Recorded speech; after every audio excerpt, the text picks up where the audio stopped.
হয়ে গেছে। ও তা কিসের অফিসের কাজ রে? আজকে রথের ছুটি নেই? ছুটি আছে, কালকে একটা অফিসে ইম্পর্টেন্ট মিটিং আছে বুঝলে, সেই জন্যই আবার কাজ করতে বসেছি। টুকুর, তোর মনে পড়ে সেই আগের কথা? রথের দিনে তুই কত অপেক্ষা করে থাকতি, কবে রথ হবে।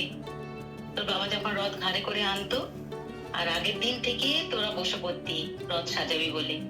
সেই সব দিন কত ভালো ছিল, কত সুন্দর ছিল। আজ দেখ তুই কত বড় হয়ে গেছিস, তোর কত কাজের চাপ, সংসারের চাপ। আমার সেই ছোট্ট টুকুরটা আর ছোট নেই। যাই হোক, কি আর বলবো বল, নিজের যত্ন নিস। পারলে জামাইকে নিয়ে এবার রথের মেলা থেকে ঘুরে আয়, কেমন? ঠিক আছে, তোমরাও ভালো থেকো। মিস করছি মা। হ্যাঁ রে, আমিও খুব মিস করছি।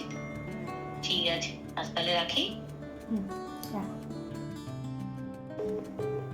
কি ভালোই না ছিল ছোটবেলার দিনগুলো। দেখতে দেখতে আমরাও সব বড় হয়ে গেলাম, দুদিন পর বুড়োও হয়ে যাব।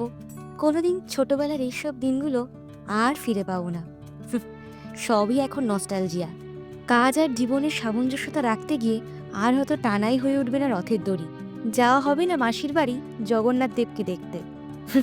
খাওয়া হবে না মেলার সেই গরম গরম জিলিপি।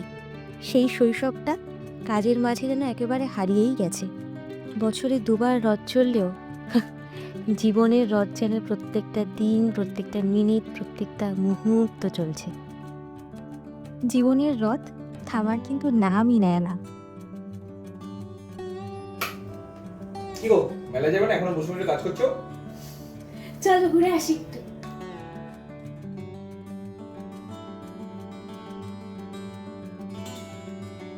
তো গাইস, ভিডিওটা আপনাদের কেমন লাগলো সেটা কিন্তু আমাকে অবশ্যই জানাবেন। যারা যারা আমার চ্যানেলে নতুন তারা তারা চ্যানেলটাকে অবশ্যই একটু সাবস্ক্রাইব করে দেবেন। আর এটা ছিল আমার সেলফ শুট করা একটা ডকুমেন্টেশন বলতে পারে।